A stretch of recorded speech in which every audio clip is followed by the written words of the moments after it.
शिमला में जेपीसी ने सीएम सुक्खू और डिप्टी सीएम मुकेश अग्निहोत्री से की भेंट। एक देश एक चुनाव के बारे में की बातचीत। शिमला के ठियोग में एचआरटीसी का सब डिपो और वर्कशॉप खोलने की घोषणा। सीएम सुक्खू ने सब्जी मंडी का किया लोकार्पण। हिमाचल में बेटे की फेसबुक पोस्ट पर कृषि मंत्री चंद्र कुमार ने दी प्रतिक्रिया। कहा, नीरज भारती की कुछ अपनी शिकायतें। पच्छाद विधायक रीना कश्यप की सरकार को दो टूक चेतावनी। पच्छाद के बस रूट बंद करने पर उतरेंगी सड़क पर। सोलन में 20 से 22 जून तक होगा शोलनी मेले का आयोजन। डीसी मनमोहन शर्मा ने प्रेस कॉन्फ्रेंस कर दी। नमस्कार, मैं हूं आपके साथ गौरव राजेंद्र। बुलेटिन की शुरुआत करते हैं। एक देश एक चुनाव के प्रस्ताव से संबंधित संविधान 139 व संशोधन विधेयक 2024 और केंद्र शासित प्रदेश कानून संशोधन विधेयक 2024 के लिए गठित संयुक्त संसदीय समिति यानी जेपीसी ने आज सीएम सुखविंदर सिंह सुक्खू के साथ बैठक की। समिति ने प्रस्तावित एक देश एक चुनाव के बारे में विस्तृत विचार विमर्श किया और चर्चा के दौरान सीएम सुखविंदर सिंह सुक्खू और उप मुख्यमंत्री मुकेश अग्निहोत्री ने समिति के साथ प्रदेश सरकार के विचार साझा किए। हमीरपुर संसदीय क्षेत्र से सांसद अनुराग ठाकुर भी समिति के सदस्य के रूप में बैठक में सम्मिलित हुए। बैठक के बाद मीडिया से बातचीत करते हुए सीएम ने कहा कि कांग्रेस पार्टी इस बिल का विरोध कर रही है, लेकिन देश की लोकतांत्रिक व्यवस्था को सुदृढ़ करने के दृष्टिगत समिति को कुछ सुझाव दिए गए हैं। वहीं बैठक के बाद में अनुराग ठाकुर ने कहा कि देश में पहले सभी चुनाव एक साथ हुआ करते थे, लेकिन उस समय की कांग्रेस सरकारों ने विभिन्न कारणों से राज्य सरकारें गिराई। आज एक बार फिर से देश के सामने एक देश एक चुनाव का मुद्दा है। बार बार चुनाव होने से लोगों को बहुत परेशानियों का सामना करना पड़ता है। माननीय सदस्य पीपी चौधरी जी की अध्यक्षता में एक बैठक हुई जिसमें माननीय संसद सदस्य जी ने वन नेशन वन इलेक्शन के संदर्भ में हमारे विचार मांगे, एक पार्टी के विचार मांगे, सरकार के विचार मांगे, स्पीकर डिप्टी स्पीकर को सबको बुलाया। हमने अपना दायित्व समझा कि संसद के सदस्य हमारे आए हैं तो हम अपने विचार साझा करें। पार्टी की तरफ से तो हमारा एक है कि हम वन नेशन वन इलेक्शन का अपोज कर रहे हैं, लेकिन कुछ सजेशंस हमने जो डेमोक्रेसी को स्ट्रेंथिंग करने के लिए थे उसके बारे में कुछ हमने विचार रखे और सभी संसद सदस्यों ने पहले तो हमें अपने उस ड्राफ्ट बिल के बारे में जानकारी दी और जानकारी लेने के बाद ये पाया गया कि कुछ जो हम वन नेशन वन इलेक्शन में कुछ और उसे इस दायरे को थोड़ा बढ़ाया गया माननीय चेयरमैन साहब पीपी चौधरी साहब के साथ। तो हमने उसमें रखा कि बाई इलेक्शन जो 1 साल के बाद होना चाहिए, क्योंकि उसके बाद भी हर 6 महीने में बाई इलेक्शंस का जो मैंडेटरी कॉन्स्टिट्यूशनल अमेंडमेंट है उस बारे में बात की है। और जो इलेक्टोरल रोल्स की बात है वो तो पूरे देश में एक ही इलेक्टोरल रोल हो जाए, उसमें किसी को कोई ऑब्जेक्शन नहीं है पंचायती राज से, क्योंकि बार बार बनाने में उचित नहीं है। और जो वन नेशन वन इलेक्शन है उसमें कुछ हमारी आपत्तियां हैं कि कोई टेन्योर जब होगा तो उसके आगे टेन्योर कैसे होगा, कोई गवर्नमेंट गिरती है, कोई एमएलए रिजाइन दे देते हैं, ये सब चीज़ों की चर्चा विस्तृत होनी है।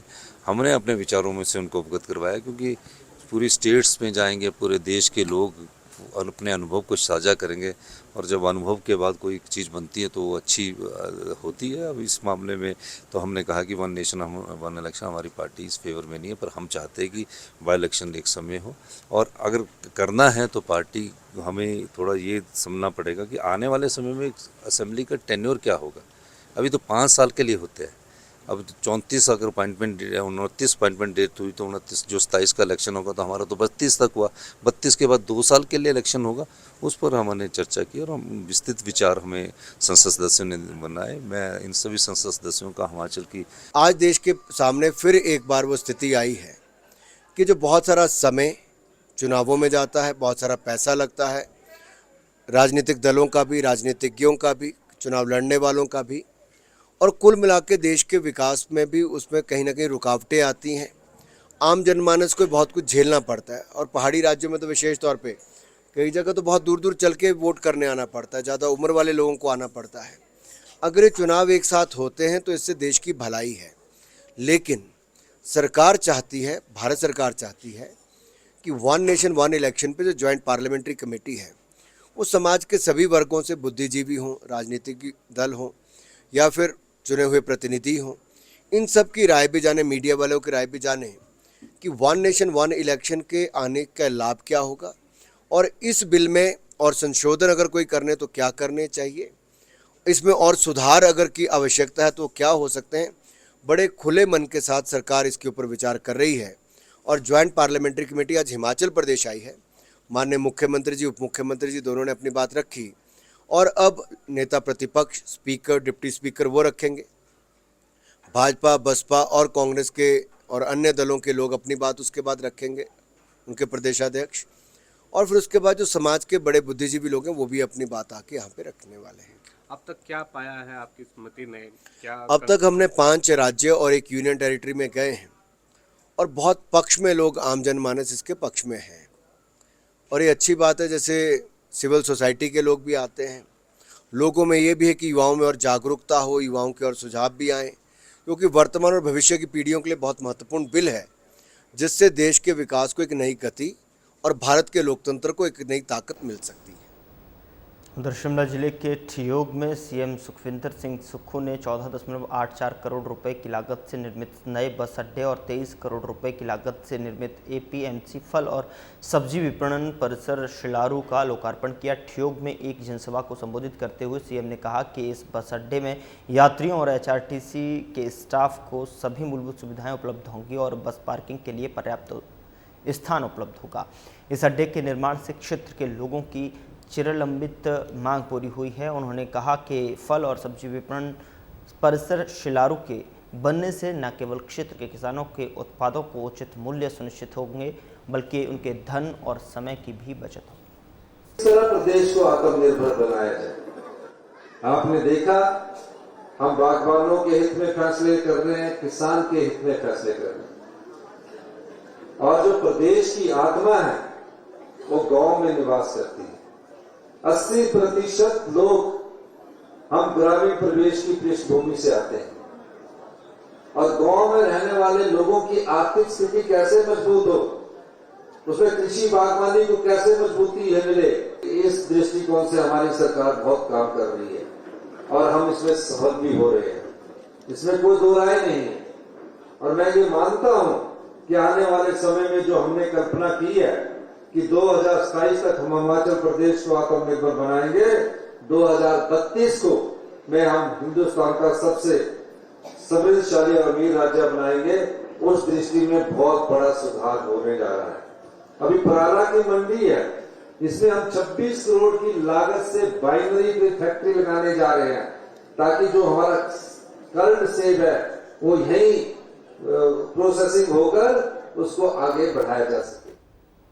प्रदेश सरकार में मंत्री चौधरी चंद्र कुमार ने अपने बेटे नीरज भारती की फेसबुक पोस्ट पर प्रतिक्रिया दी है। कृषि मंत्री ने कहा कि नीरज भारती ने अपनी कुछ शिकायतें रखी थीं जो बात करके सुलझा ली गई हैं और उन्हें अब इस्तीफा देने की नौबत नहीं है। चंद्र कुमार ने कहा कि नीरज भारती नौजवान हैं, कभी कभी किसी मुद्दे पर आवेश में आकर कह देते हैं। इस दौरान चंद्र कुमार ने कहा कि ट्रांसफ़र प्रदेश में एक बड़ी समस्या बन गई है। कार्यकर्ताओं के लिए ट्रांसफ़र एक फुल टाइम जॉब बन गई है और आपको बता दें कि कई बार लोग गलत तरीके से ट्रांसफ़र के मामले में संलिप्त हो जाते हैं। यह गंभीर विषय है।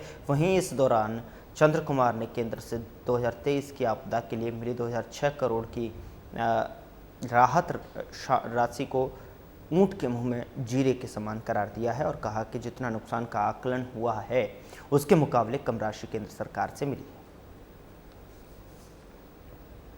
कोई ऐसी बात नहीं है, ये तो थोड़ी वो कुछ ट्रांसफर्स वगैरह वो कंस्टिट्यूंसी के बारे में कोई उनका अपना कोई गिला शिकवा था, तो रात ही से काफी सौहार्दपूर्ण तरीके से बातचीत हो गई और मसला जो है वो सुलझ गया है। कोई ऐसी बात नहीं है कि कोई इस्तीफा देने की नौबत नहीं है। ये तो वैसे कुछ एडजस्टमेंट्स वगैरह के बाद थी, वो रात को उन्होंने आपसे बातचीत कर ली और वो जो है वो मसला सुलझ गया है, ऐसी कोई नहीं है। वो जो मतलब एडजस्टमेंट्स वगैरह एक दूसरी कंस्टिट्यूंसी में जो कर देते हैं तो उससे वहाँ के लोगों की रिसेटमेंट, तो उसको जरा उन्होंने अफेक्ट किया। नौजवान है, जरा कई बार आवेश में बोल देते हैं, ऐसा कोई बात। उधर पच्छाद विधानसभा क्षेत्र की विधायक रीना कश्यप ने प्रदेश सरकार को कड़ी चेतावनी देते हुए कहा कि यदि एचआरटीसी जो है नाहन डिपो के प्रस्तावित 25 बस रूट को बंद किया गया, जिनमें से 6 रूट पच्छाद के क्षेत्र के अंतर्गत आते हैं तो वो स्वयं जनता के साथ मिलकर सड़कों पर उतरकर सरकार के विरुद्ध जोरदार आंदोलन करेंगी। विधायक रीना कश्यप ने कहा कि पश्चात क्षेत्र भौगोलिक दृष्टि से कठिन और ग्रामीण इलाकों में बसा हुआ है और जहां पर बस सेवाएं लोगों की जीवन रेखा हैं। यदि इन रूटों को बंद किया गया तो छात्र, कर्मचारी, बुजुर्ग और महिलाएं भारी परेशानी में आ जाएंगे। उन्होंने कहा कि सरकार का ये निर्णय जन विरोधी है और इसका प्रखर विरोध किया जाएगा।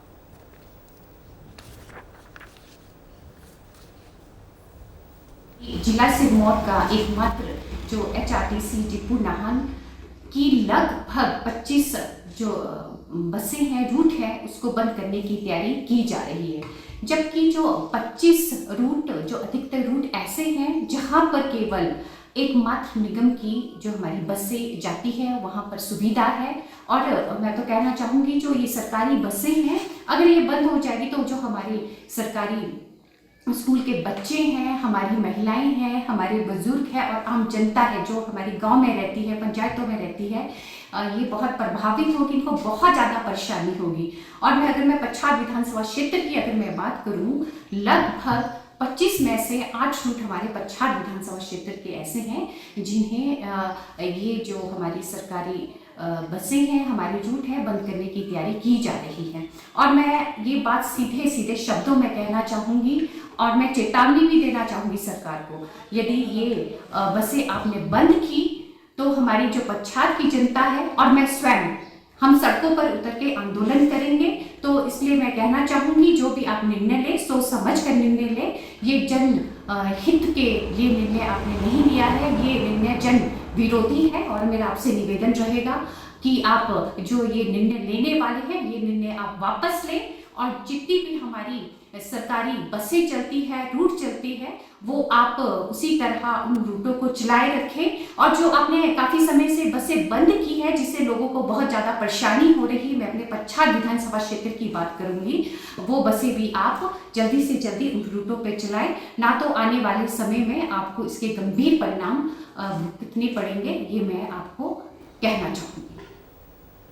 ऊना जिले में मुख्यमंत्री सुख आश्रय योजना के तहत 294 लाभार्थी बच्चों को सामाजिक सुरक्षा और स्वावलंबन से संबंधित विभिन्न मदों से 3.11 करोड़ रुपए से अधिक की सहायता प्रदान की गई है। उपायुक्त जतिन लाल ने गुरुवार को जिला बाल कल्याण और संरक्षण समिति की अध्यक्षता करते हुए ये जानकारी दी है। उन्होंने बताया कि योजना के तहत लाभार्थियों को 31 मार्च 2025 तक सामाजिक सुरक्षा राशि के रूप में 1,30,43,909 रुपये प्रदान किए गए हैं। वहीं योजना के तहत में जिले में लाभार्थी बच्चों की शिक्षा, कौशल विकास, स्वरोजगार और स्वावलंबन में सहायता के लिए जो है इस साल 31 मई तक 78 मामले में 1,80,68,550 रुपये की धनराशि प्रदान की गई है। इसके अलावा वित्त वर्ष 2024-25 में मिशन वात्सल्य के तहत स्पॉन्सर स्कीम और आफ्टर केयर योजना 173 मामलों में लाभार्थियों को 40.80 लाख रुपए प्रदान किए गए हैं।